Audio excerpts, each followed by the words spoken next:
Welcome to Ask the $50 Billion Man with high-performance executive success coach Dan Peña. The only show where you ask and you get complete, no-holds-barred answers. You want the truth? Can you handle the truth? Ask only if you dare. Head on to www.askthefifty-billionman.com to submit your questions.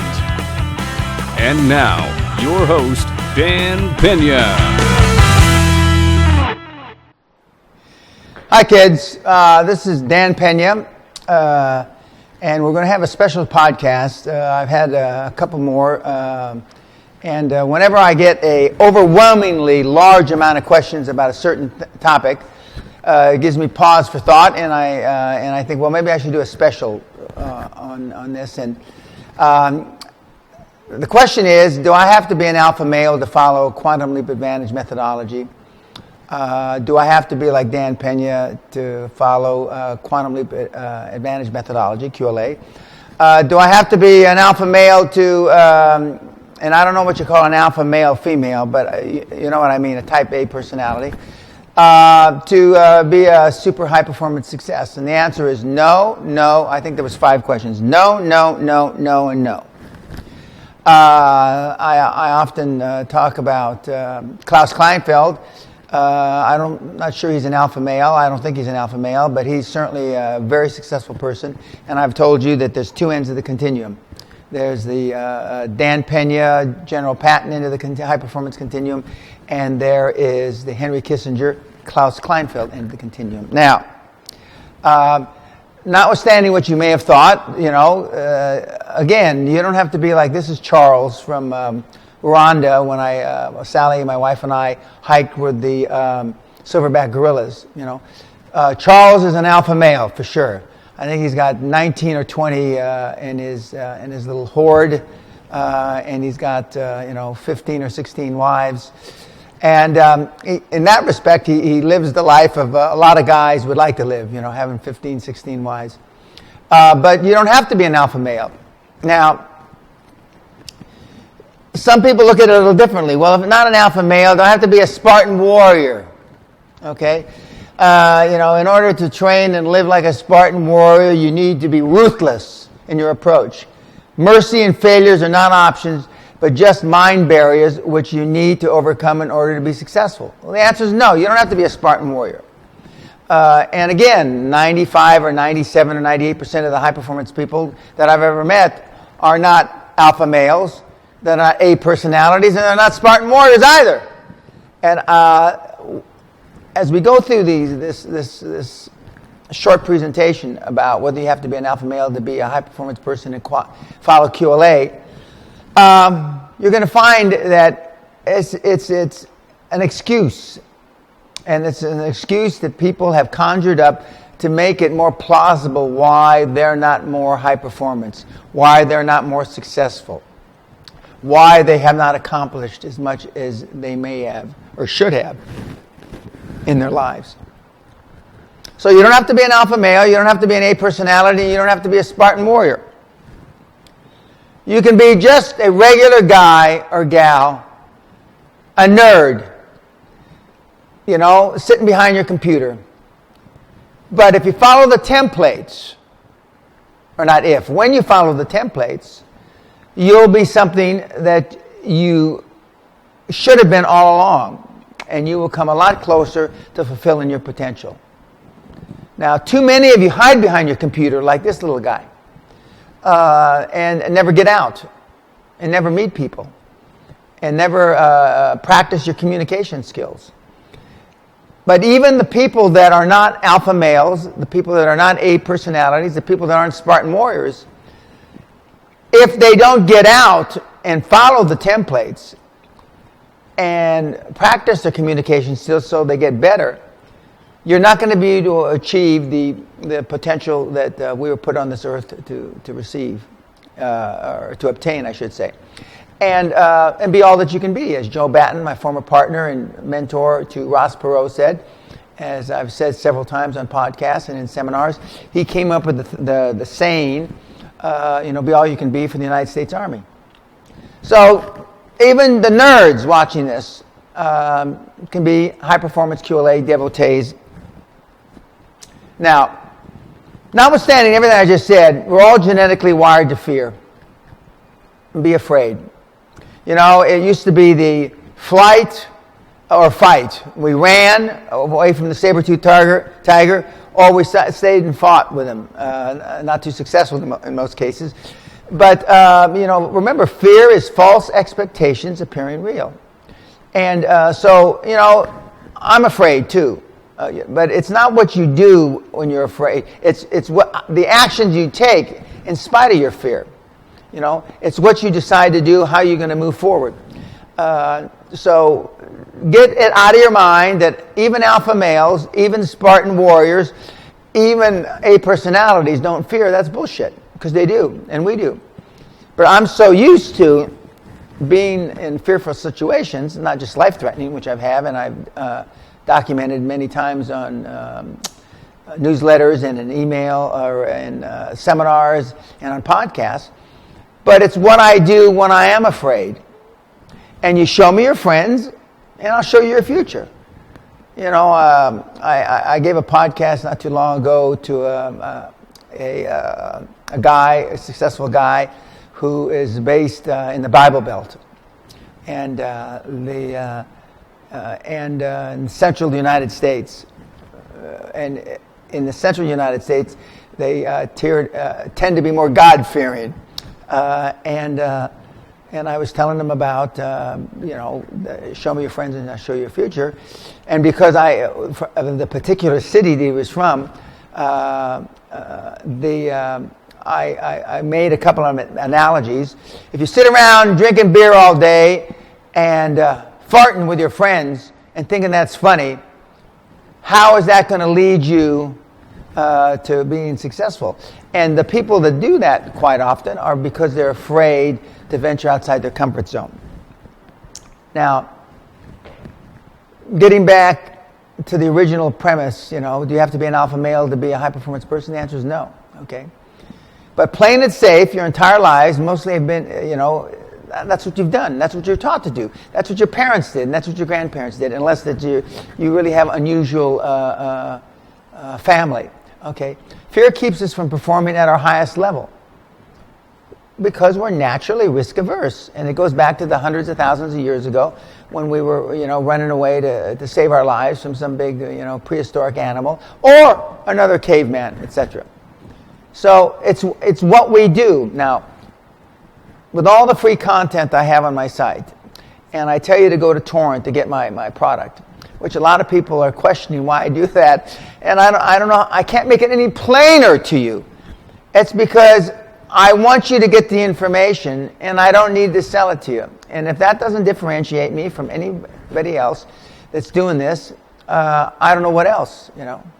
And perhaps that's one of the reasons why I've been so darn successful, and that's why I've created so much wealth in you guys, because I do really want to pull you across the goal line.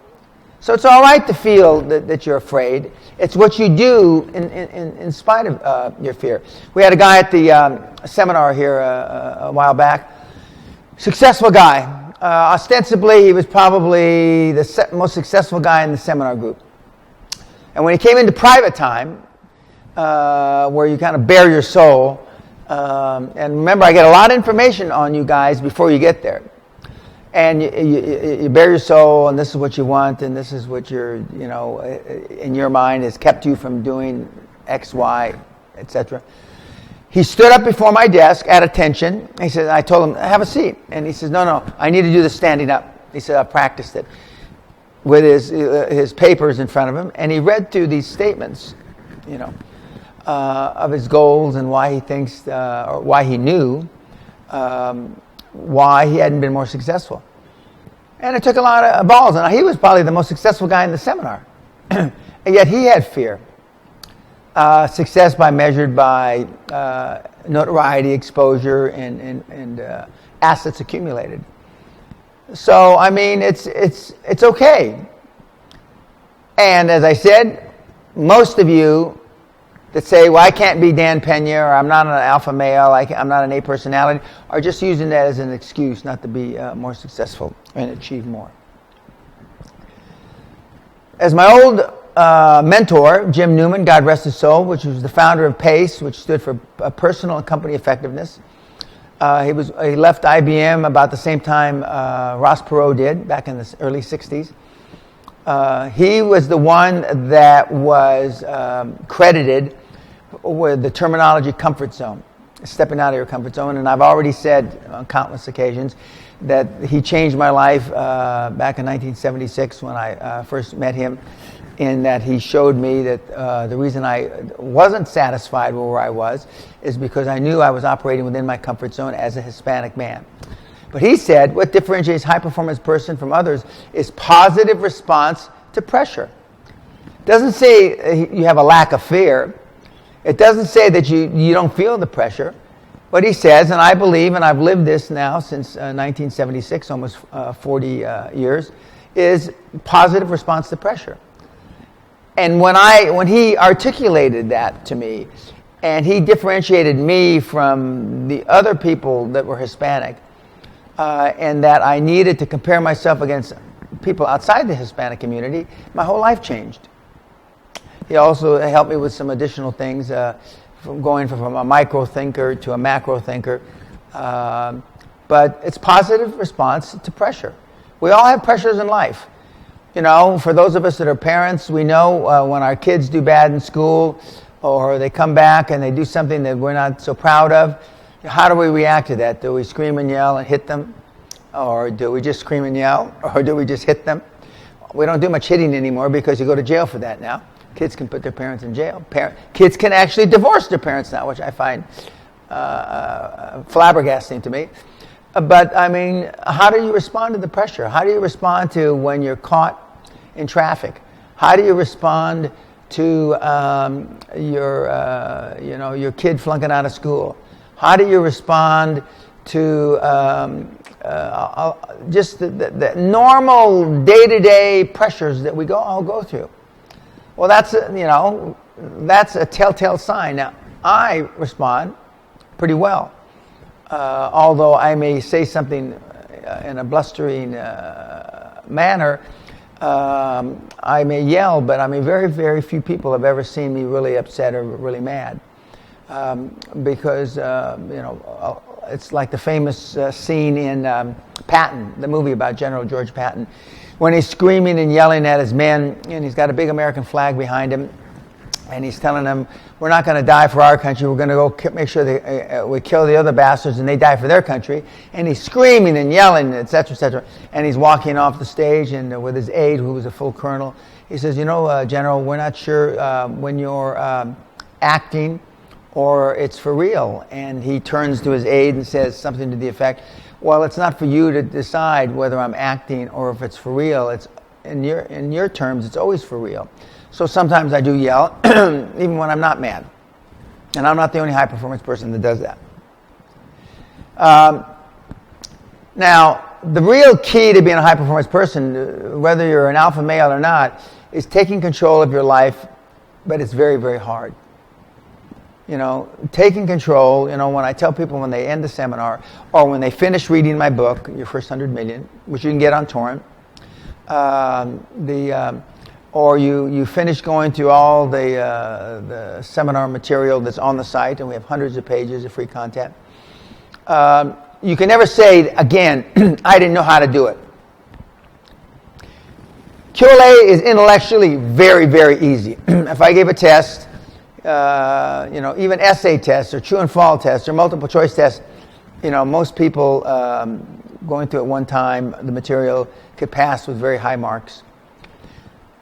But that's only part of it. It's hard to do it emotionally or implement it emotionally, because taking action emotionally is extremely hard, and we all know it. When you love somebody, it's harder for us to perhaps do the right thing. I have to go out of my way, and when I used to discipline my kids, which if they were here, they'd tell you it was quite often, it was hard, especially as a new father many, many years ago. But I told myself, my dad was very hard on me. He was very strict. And I turned out well, even though I had some bumps in the road like you wouldn't believe, as I've recently written about in a couple of newsletters. But I overcame that emotional toughness that I had to exhibit to my children and went ahead and did it anyway. Well, take that a few steps beyond and having to call on banks and having to build your dream team and having to call people you don't know is emotionally hard if you haven't been involved in that. QLA intellectually is easy, emotionally it's tough.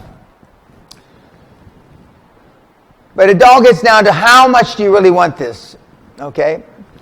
You don't have to be an alpha male. You don't have to be a type A personality. You certainly don't have to be a Spartan warrior. But weak desires bring weak results. Just as a small amount of fire makes a small amount of heat, as Napoleon Hill said many, many years ago. How strong is your desire? How much do you really want this?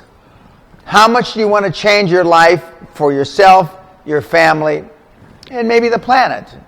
You know, I have a lot of respect for people that have created wealth and then gone back and done good things, like Bill and Melinda Gates, Warren Buffett, Michael Bloomberg, just to name a few. In a much lesser way, myself and my wife Sally. But we didn't have weak desires. You know, my desires are still deep. And as I commented not too long ago, I mean, just based on the hours I currently work, and I'm supposed to be retired or semi-retired anyway, I still work more hours than most of my mentees. But I have an extremely strong work ethic, and my desires are still extremely strong. You know, when I say I have 20 affirmations, 19 affirmations to be exact. And they continue to change as my children have grown up and become successful. They change from, I want to get them into a good school. I'm excited about getting them, convincing them that good grades are better than poor grades, etc. Those have all changed now, and now my affirmations about my kids are about helping them with their lives emotionally, etc. But I still have very strong desires, and I always have. Now, part of the alpha male question and the Spartan warrior question and the A personality question, is about self-confidence. I have a lot of self-confidence. I've had a lot of self-confidence for a long time. But especially since, as you well know, I graduated from Infantry OCS in July 1967, one of the toughest programs on the planet at that time. I don't know how tough it is now. 6 months where they beat the fuck out of you all the time. I had more self-confidence when I got out of that, that's for sure. When I got out of the military of 39 months active duty, and then I spent about 39 months in the reserves. But is it nature or is it nurtured? Well, part of it is nature. You're born with certain genes.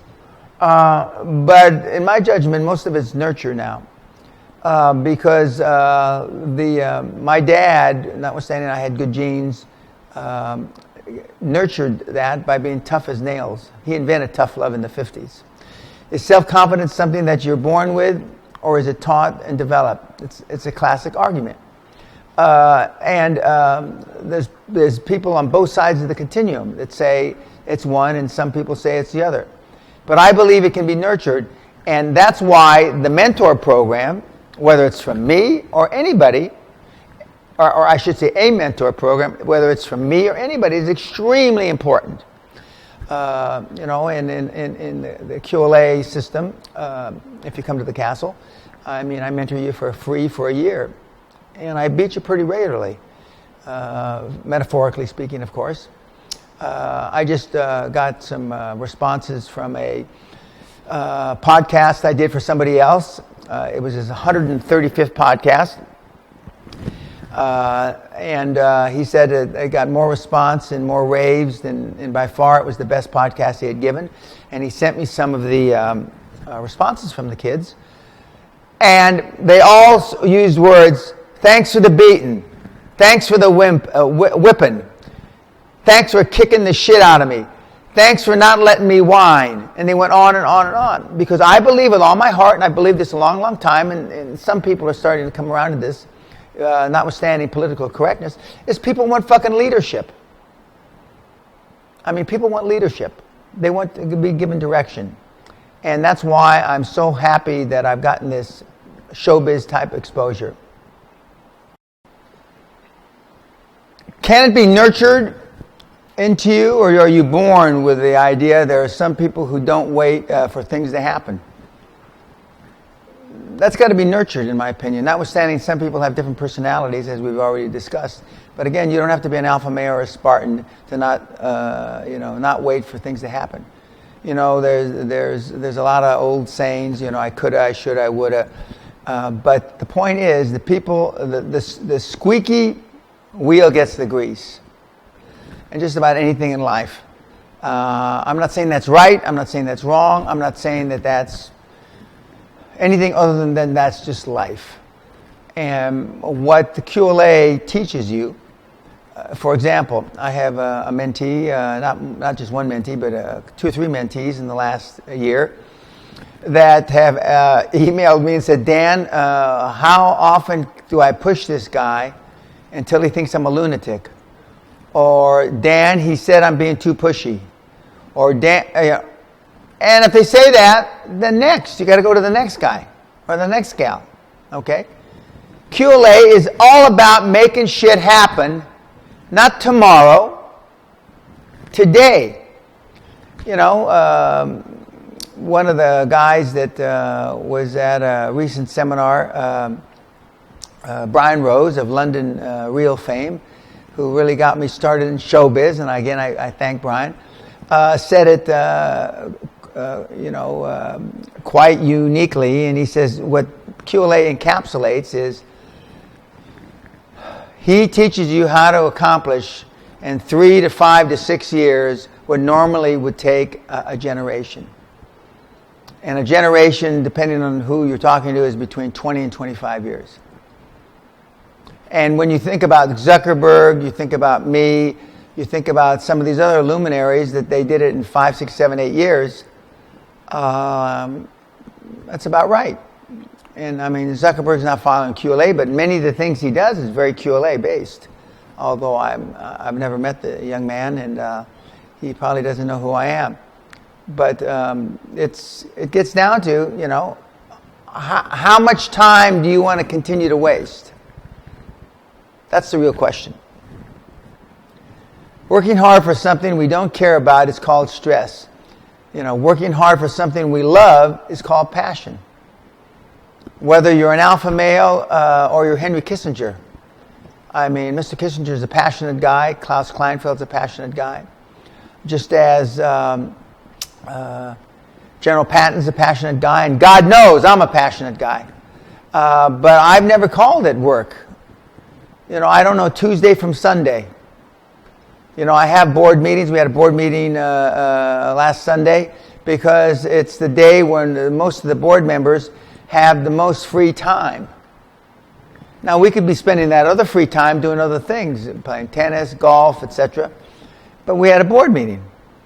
It's just like I schedule my surgeries, in which I've had a number of them from all the broken bones that I've had over the years, on New Year's Eve, Christmas Eve, my birthday, etc.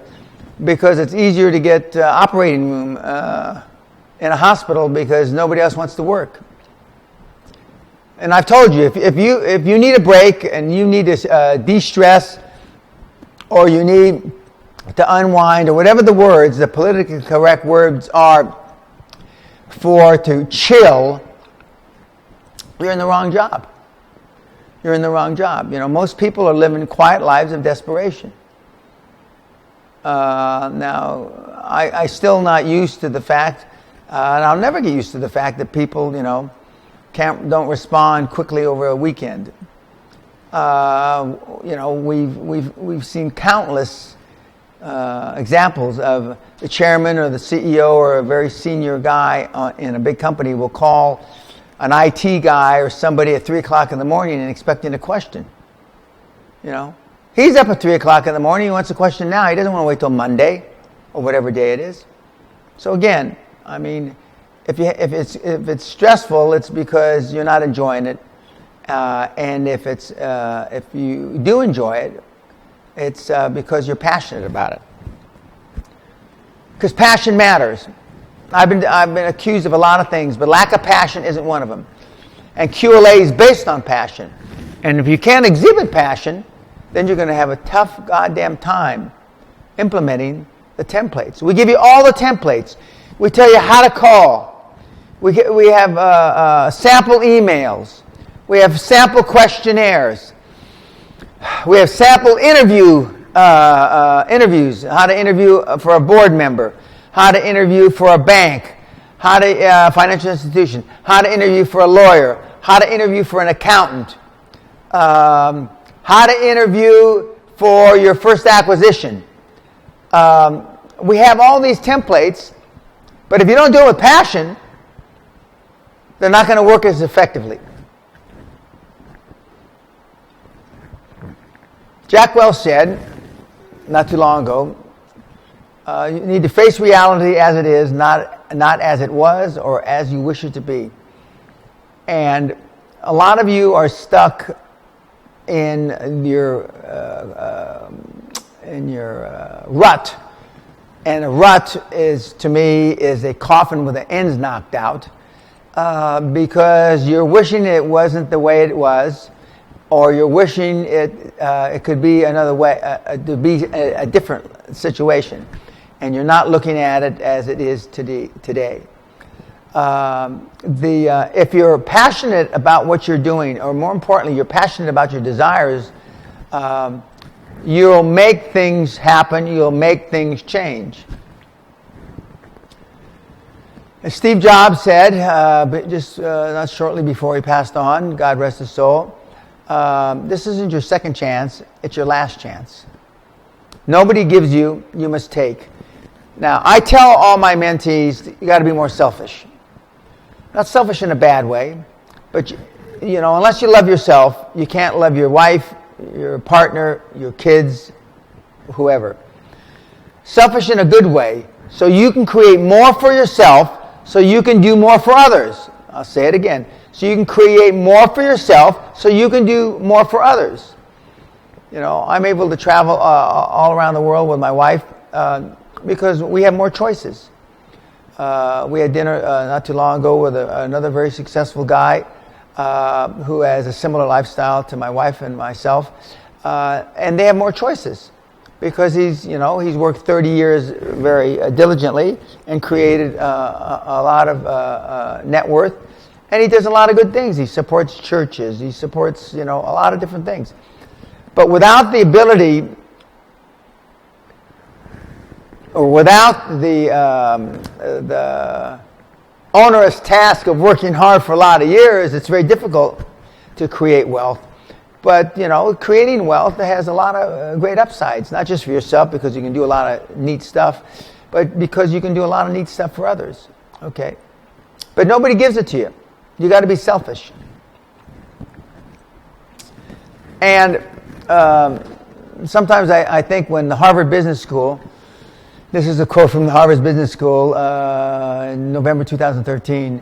I must be at the end of my career because I've been saying this maybe 21 years of coaching and at least 20 or 30 years before that.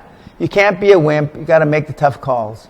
And this was an interview with Ram Charan of the Harvard Business Review. And it's true. But it wasn't even correct to use the word wimp. And I'm not sure it even is now to call somebody a wimp or a wuss. And I call them a lot worse. But you got to make the tough calls. And you don't have to be a Spartan, you don't have to be an alpha male, and you don't have to be an A personality to make the tough calls. What you got to have is enough desire in your heart, in your gut, to want to do something bad enough to make the tough calls. If you don't have that desire, then, you're wasting your time.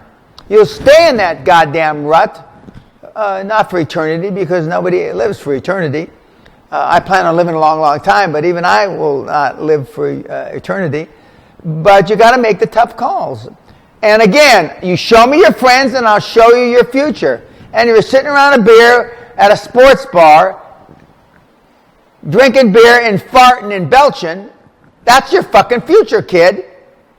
or kids. That's it. The chances of you, or the probabilities of you busting out of that rut are pretty fucking remote. So, you got to make the tough calls. And that would be a tough call for somebody to disassociate himself from, let's say, the kids that he grew up with, or whatever, or even his family. When I left the United States the first time, not to go away to the military, in 1981, to go and try to do a 13-company roll-up in London, which failed, I might add, I was leaving my family. And then when I decided to move there in 1984, and coincidentally, the next roll-up I did was very successful, and that was Great Western Resources. But that was a tough call for me to be away from my family and not see them over Christmas. It was, but I made the tough call. Because, as the Roman poet Virgil said, fortune sides with him who dares. A more simplistic way of looking at it, no guts, no glory. But fortune sides with him who dares. I can think of all kind of military examples. And I don't want to get into the Art of War by Sun Tzu and get all this esoteric stuff. But, just think about the things that you've done in your own life, assuming you've ever taken some risk. And this is all associated with risk. Has nothing to do with being an alpha male. Has nothing to do with being a goddamn Spartan warrior. Has nothing to do with being an A personality. It has to do with daring, risking, but caring enough, underneath all that, caring enough about your goals, your desires. And not just for you, but for your family. Now, I'm not going to go through all these names, but these are 15 billionaires who were once dirt poor. And Harold Simmons, Soros, Ralph Lauren, Kirk Kerkorian, who I happen to know. I'm not sure he's still alive. I hope he is. Oprah Winfrey, Ken Langone, who I also happen to know, and I know he's alive. He's a founder of Home Depot. Howard Schultz. These guys were all dirt poor. Now, some of these guys on this list are alpha males. Some of these guys on the list are not alpha males. Oprah Winfrey is certainly not a goddamn alpha male. Notwithstanding she's female, but she's not, whereas Ken Langone certainly is. But I put this list, and this list is certainly not comprehensive.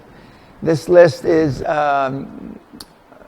just to give a reflection of, doesn't really matter whether you're at which end of the leadership continuum you are. And I emphasize leadership continuum because all these people are leaders. And whether you're an alpha male or not, you can achieve substantial wealth. And some of these are internet people, some of these are bricks and mortar people like Ken Langone. Oprah Winfrey's not an internet person. But it is possible. But it all stems back to the desire you have in your gut, in your heart. Being satisfied, we'll never find out how much we can accomplish. I hate to hear or read on papers or in emails, I'm pretty okay with life, I should be thankful or I'm satisfied. It makes me fucking crazy. Who says you're supposed to be goddamn thankful? Now, I understand, from a religious context, we should be thankful for our blessings, okay? But the big man upstairs, if you believe in that kind of thing, and I happen to do, and I know all the science behind, there's a lot of science that says there is no God, etc. But I choose to believe on my faith that there is, just as much of the aspects of QLA has to be taken on faith.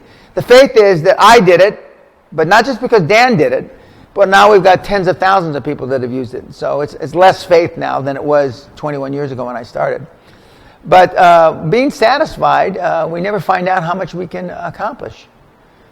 When I had matching Mercedes, one Peña license plate, two Peña license plate, and I had been driving a Silver Cloud Rolls Royce when I was 26, I had a lot to be thankful for, which I was, but I realized that I was only scraping the top of the iceberg. And so I've never been satisfied, and I'm not satisfied now. I'm less concerned about acquiring more material wealth like houses, because I've gotten rid of all my houses at this point, pretty much, other than the castle. And I don't own the castle.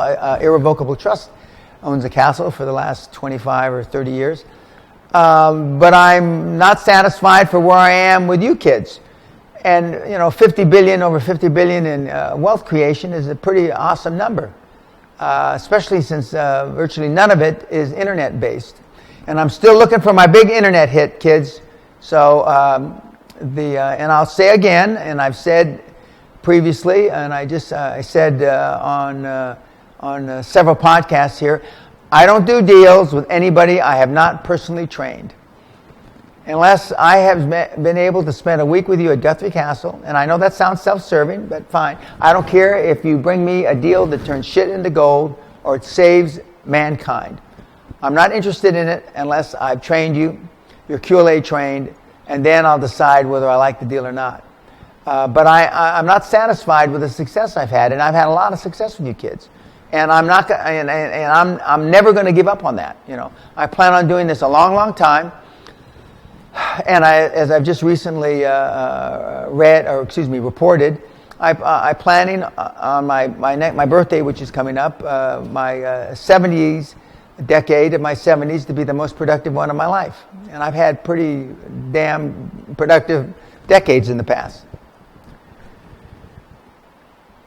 Whether you're an alpha male, an A personality, a Spartan warrior, or like most people, just a regular person at the Henry Kissinger end of the continuum. By the way, I believe Zuckerberg is at the Henry Kissinger end of the continuum. I don't believe Mark is although I don't know the young man, is a alpha male. But whatever category you fall into, every day is a test, and did you pass? And when I wake up in the morning and I think back upon the day before's activities, I say, what could I have changed? What could I have done better? How could I have handled that situation in a better way to get my mentee to react more positively? Did I pass? Now, most days I do pass. I dare to say most days you fail. And I'm not trying to be negative in any way, shape, manner, or form. But the truth of the matter is most days you fail. And on my weekly reports that the kids give me as part of the mentor program, there's 3 sections, major sections. There's 1, accomplishments for the week. 2, goals for next week. 3, problems and challenges. And then at the bottom, you grade yourself, 0 to 100.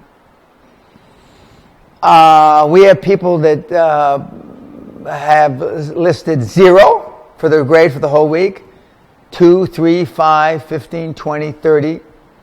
Occasionally we get a 40 or 50, because one of the benefits of going through the Castle Seminar is you learn and ascertain more intelligently and less emotionally just what you're capable of in a week.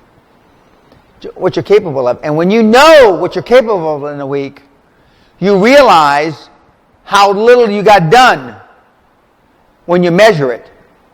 And when we measure all the phone calls, and we measure all the people you met, etc., and all the tweaks and all the other bullshit you do, then you realize you failed. So the job for the 12 months of the mentor program is for me to get you from, let's say, 0 pass, 0 grade, and a failure, to up to, 60, 70, 80%. Nobody operates at, more than 80, 85%. Nobody, myself included. So, whether you're an alpha male or you're the opposite or the antithesis of an alpha male, every day is a test, kids. Did you pass? Okay, you alpha males, if there's any listening, or the antithesis of an alpha male, bottom line is it's time to nut up or fucking shut up. It's time to man up. One of the props that I use in the seminar is a Time magazine, about 2 or 3 years old. On the cover of the Time magazine, it's a guy, a father, holding his son on his shoulder, and it's talking about manning up. Now, when I was being raised as an adolescent after World War II in the 50s and 60s, most fathers were stand-up guys. They were man-up guys that, had fought in the World War II and or the Korean War. In my case, my dad both. And they, they were stand-up guys. And, they, in my dad's generation, they talk about the one that saved the world, or, from fascism and being under the auspices of tyranny, etc. But no matter what you are, you got to suck up your pantyhose, and that's a terminology I made pretty famous in the 90s. And I made it famous because I used to do work with women in seminars, and I was a spokesperson for the National Association of Women Business Owners, NABO, which seems kind of a dichotomy for me. But I used to tell the ladies, it's time to suck up your fucking pantyhose. There is no glass ceiling, and that's why many of my successful mentees have been female, because they have a better focus, they know how to concentrate better, etc. But either way, you got to man up. It's just like a few slides ago. It's you've got to be able to make the tough calls and not be a wimp. So either way, it's time to man up. Because anything is possible, even the impossible.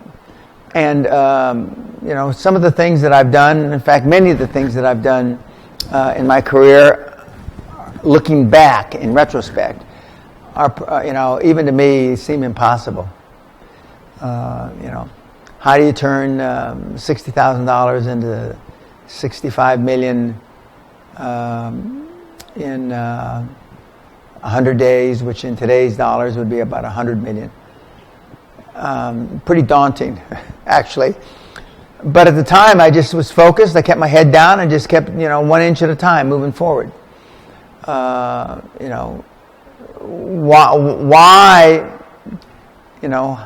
Why would somebody like Bill Gates say that he was going to put a computer in every home in the United States? It seems pretty damn daunting, but I believe he's pretty close to being accurate. There is a computer in just about every house in America, some form of computer. We can go back to Edison and the Wright brothers and all kinds of things that were thought to be impossible, but they weren't. So anything's possible if your heart and soul are behind it. Your task, your job is to find that thing that makes your heart go pitter-patter, and then follow it. If you want it bad enough, you'll find a way to do it. Sam Walton, the great founder of Walmart, was an ex-military officer, and he got the idea of Walmart as myth or history tells us during the Berlin airlift, the first Berlin airlift that he was a part of. He was a logistics officer.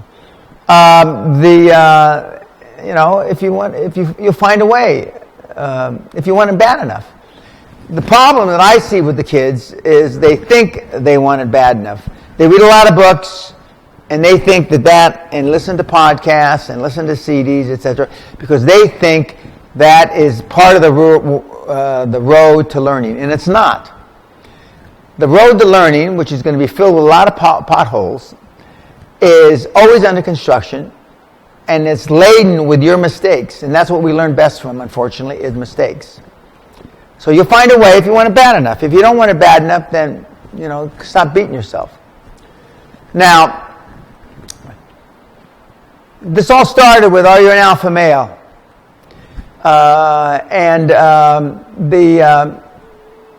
Do you have to be an alpha male to be a high-performance person, and more importantly, use QLA?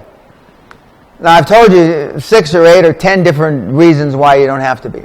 Okay, we've talked about whether it's nurturing or nature that you're that you have self-confidence, and I've told you that I believe it's more nurturing than nature.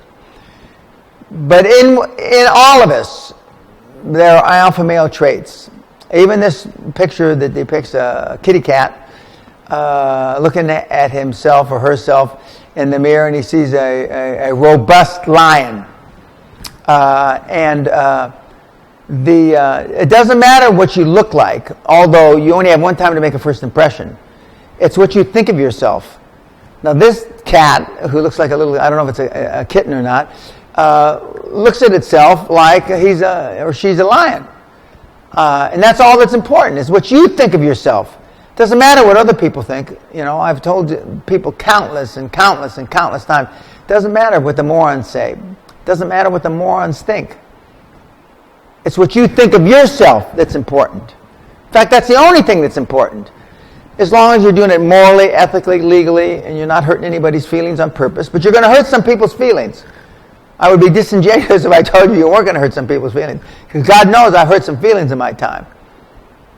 But as an adult, I never did it on purpose. When I was a kid, you know, in my teens, I did some things that I'm not that proud of. When I hurt people's feelings, things that I said that had no consequence, that were for no reason, I wasn't benefiting. But as a more or less mature adult, I know that that's not necessary. It's not required. It's also not in good taste. But most of you are that kitty cat. Most of you will look at me like that lion, you know, Leo the lion. And you're right. I'm a pretty fearless guy. But so if you can't be that lion, you can think like that lion, you can act like that lion, and you surround yourself. Remember, you show me your friends and I'll show you your future. You surround yourself with people that are those Leo the lions, that are those alpha males. They don't all have to be alpha males. You surround yourself with those people that do have self-confidence. And you can make QLA work. QLA is a team effort. It's important for me to point that out. I've done it many, many times, both indirectly and directly. It's a team effort.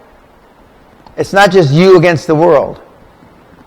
It's you, your mentor, stroke, hopefully chairman, your dream team, including accountants, lawyers, and other professionals, depending on the industry, against the rest of the world. And you can make it happen if you want it bad enough. And you do not have to be an alpha male. That's it for tonight or today. Thanks. God bless. Peace.